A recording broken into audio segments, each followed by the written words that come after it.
भारतीय बौद्ध महासभा भंडारा जिल्ह्यात दिनांक 14 सप्टेंबर रोजी महाबोधी विहार शुक्रवारी वाड भंडारा येथे माननीय पुरणचे लोणारे यांच्या अध्यक्षतेखाली पार पाडण्यात आली। सभेला खालील विषयावर चर्चा व ठराव घेण्यात आले।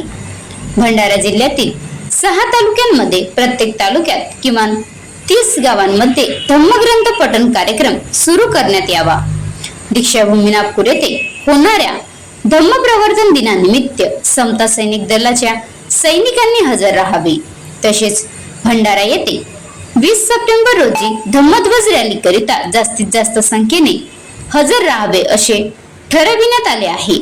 सभेचे संचालन सुरेंद्र बनसोड महासचिव यांनी केले, तर मनोज खोब्रागडे, दुरुडकर हुके, धनपाल गडपाईले, राधेश्याम कावडे यांनी चर्चेत भाग घेतला होता। आतापर्यंत जिल्हावाडी कशी निवडली जात होती याचा तुम्हाला सगळ्यांना जुन्या लोकांना अनुभव आहे। त्याला छेद देऊन आम्हाला जे अधिकार दिले भारतीय बौद्ध महासभेने त्यांचा पूर्ण वापर करून आम्ही जिल्हावाडी रिफॉर्म केलेली आहे। आणि त्या राज्याध्यक्षांनी आम्हाला आदेश दिला आहे की जे लोक काम करत असतील त्यांना काढून टाका। अशा लोकांची गरज नाही भारतीय बौद्ध महासभेत। त्या काही राजकीय संघटना नाही आहेत की तुम्हाला मला वेळच नाही आहे, मला जमतच नाही, मग नाही जमत पाहिजे। ही धार्मिक संस्था आहे आणि या धार्मिक संस्थेमध्ये काम करताना पहिला प्रोजेक्ट आपल्याकडे आणलेला आहे। पैसे तर द्यायचे आहेत, नंतर आपण कसं द्यायचं, किती लोक जमा देतील ते पूर्ण करतो।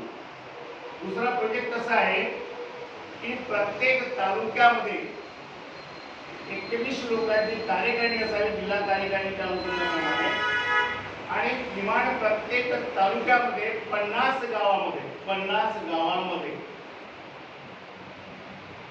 विद्यान धम्मा या ग्रंथाचं पठण झालं आहे। आता गाडीवर मोबाईल नंबर नाही तर इमर्जन्सी QR कोड वापरा, जे तुम्हाला अडचणीच्या वेळी साथ देईल। बनवा व्हिडिओ, पाठवा व्हिडिओ, आम्ही तुमच्या न्याय व हक्कासाठी लढा देऊ। ताज्या बातम्या व घडामोडींसाठी पाहत राहा फक्त महाराष्ट्र लाईव्ह न्यूज। आजच आमच्या चॅनलला सबस्क्राईब करा, शेअर करा, कमेंट करा आणि हो, बेल आयकॉन दबायला विसरू नका। जय महाराष्ट्र।